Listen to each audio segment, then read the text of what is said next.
Have you ever noticed those kids who seem to live in their own little world? They're quiet, often observing from the sidelines, and their eyes can well up with tears at the slightest thing. Maybe you were one of them, or maybe you're raising one right now. These children are often misunderstood, labeled as shy, weak, or overly sensitive.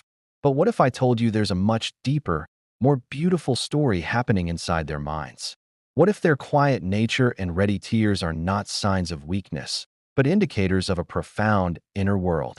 Today, we're going to peel back the layers and explore the fascinating psychology of the quiet, easily crying child. And I promise, by the end of this video, you'll see them in a whole new, more compassionate light.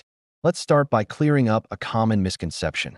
A child who is quiet and cries easily is not necessarily unhappy or broken. More often than not, they are what psychologists call highly sensitive children, or HSCs.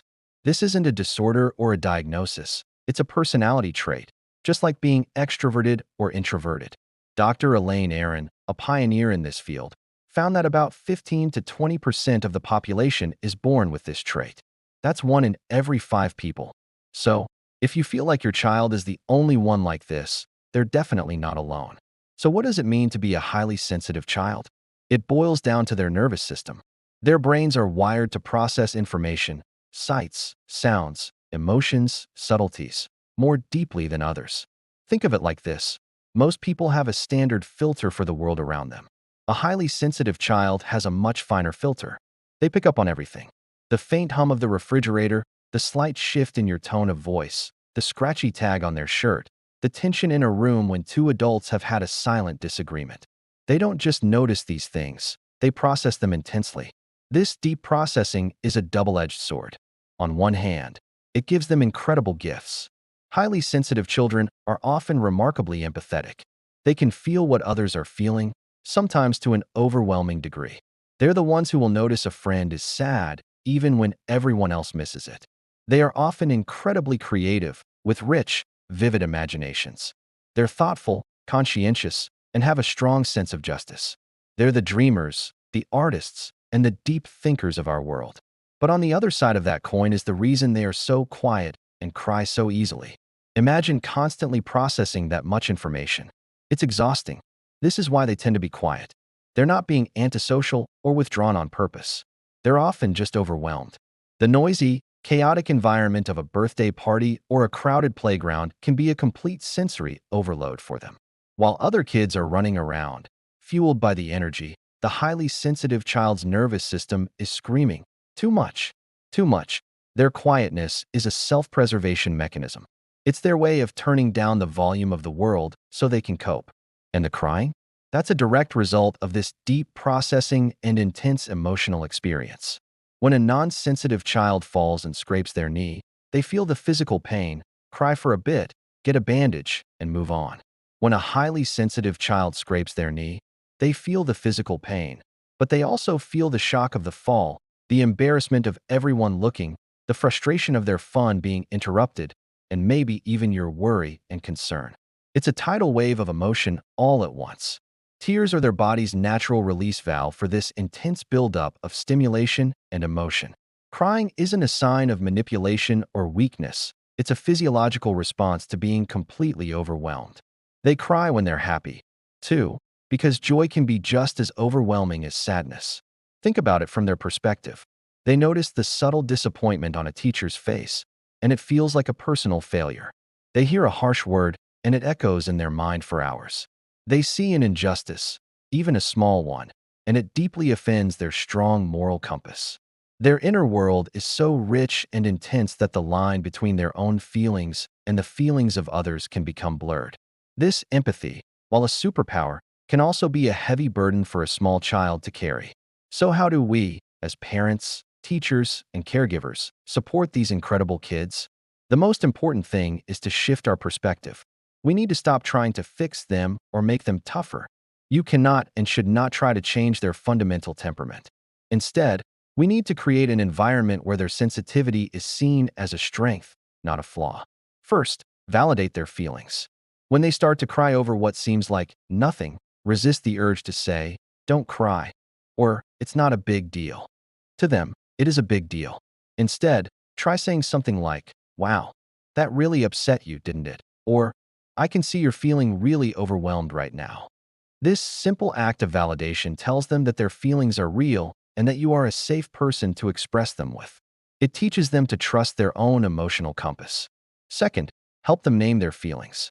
Highly sensitive kids feel things so intensely, but they often don't have the words for it. You can be their emotional translator. Say things like, "It sounds like you're feeling frustrated because that toy broke," or "It seems like you're feeling a little overwhelmed by all the noise in here."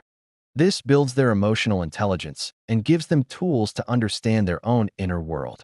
Third, respect their need for downtime. After a busy day at school or a social event, a highly sensitive child absolutely needs time to decompress in a quiet, low-stimulation environment. This isn't a punishment, it's a necessity. It's like recharging a battery. Let them have a cozy corner with soft blankets, books, and quiet activities. Don't push them into one activity after another. Honor their need to retreat and process. This teaches them healthy self-regulation skills they will use for the rest of their lives. Fourth, manage transitions carefully. Because they process everything so deeply, sudden changes can be very jarring. Give them plenty of warning before you need to leave the park or before guests arrive. Talk them through what's going to happen. In 5 minutes, we're going to put our shoes on to go home. We'll say bye to the swings, and then we'll walk to the car. This helps their brain prepare for the shift, making it much less overwhelming. And finally, celebrate their strengths. Praise their empathy, their thoughtfulness, their creativity. Point out how kind it was of them to share their toy or how they noticed you were feeling tired. Say, "You have such a big, caring heart," or, "I love the amazing stories you come up with." When they see that their sensitivity leads to these wonderful qualities, they learn to value it in themselves.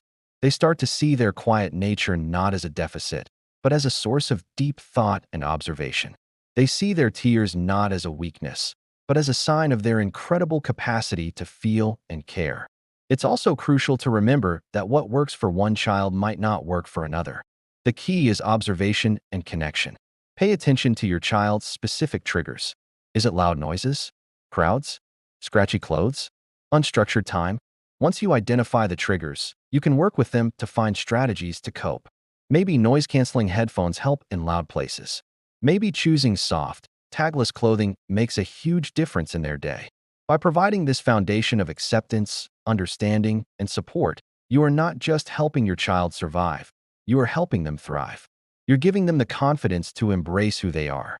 These quiet, sensitive children grow up to be some of the most compassionate leaders, innovative artists, and dedicated healers in our society. They are the counselors who truly listen, the doctors who see the whole person, and the friends who will sit with you in your darkest moments without judgment. So, the next time you see that quiet child in the corner, or your own child's eyes fill with tears over something that seems small, take a deep breath. Remember the incredible, complex, and beautiful world that exists inside them. They are not broken. They are not weak. They are finely tuned instruments, experiencing the world with a depth and richness that most of us can only imagine. And with our love and understanding, they can learn to play their unique music for the world to hear. Thank you so much for watching. If this resonated with you, please give this video a thumbs up and share it with someone who might need to hear it. And don't forget to subscribe for more insights into the amazing world of child psychology. We'd love to hear your own experiences in the comments below. See you in the next video.